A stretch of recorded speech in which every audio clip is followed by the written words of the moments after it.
నా జీవితంలో జరిగిన ఒక చిన్న సంఘటన మీతో షేర్ చేసుకోవాలనుకుంటున్నాను. అదేంటంటే నా స్టూడెంట్ లైఫ్లో ఉన్నప్పుడు నాకు మంచి లీడర్షిప్ క్వాలిటీస్ కానివ్వండి, లేకపోతే మంచి అబిలిటీస్ కానివ్వండి లేకుండే. Apart from my student life నేను ఒక ఎన్జిఓ స్టార్ట్ చేశాను.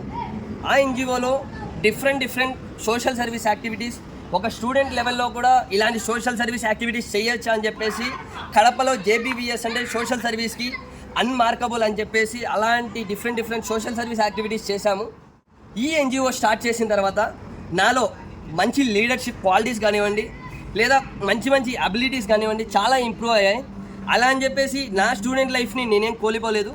నా ఫ్రెండ్స్కి యావరేజ్గా ఎంత పర్సెంటేజ్ ఆఫ్ మార్క్స్ వచ్చేదో నాకు కూడా అంతే పర్సెంటేజ్ ఆఫ్ మార్క్స్ నాకు వచ్చాయి.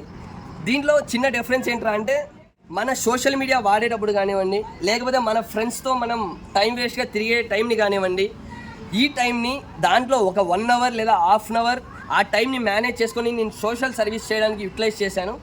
అలా చేయడం వల్ల నాకు పర్సనల్గా సొసైటీలో బతకడానికి కావాల్సిన ఎన్నో అబిలిటీస్ నేను ఇంప్రూవ్ చేసుకున్నాను. అండ్ మనం 4 గోడల మధ్య మన కుటుంబంలో మనం నేర్చుకోలేని ఎన్నో విషయాలు సొసైటీలో తిరగడం వల్ల మనం నేర్చుకోవచ్చు. ఈ వీడియోని మీరు అర్థం చేసుకుంటారని అనుకుంటున్నాను.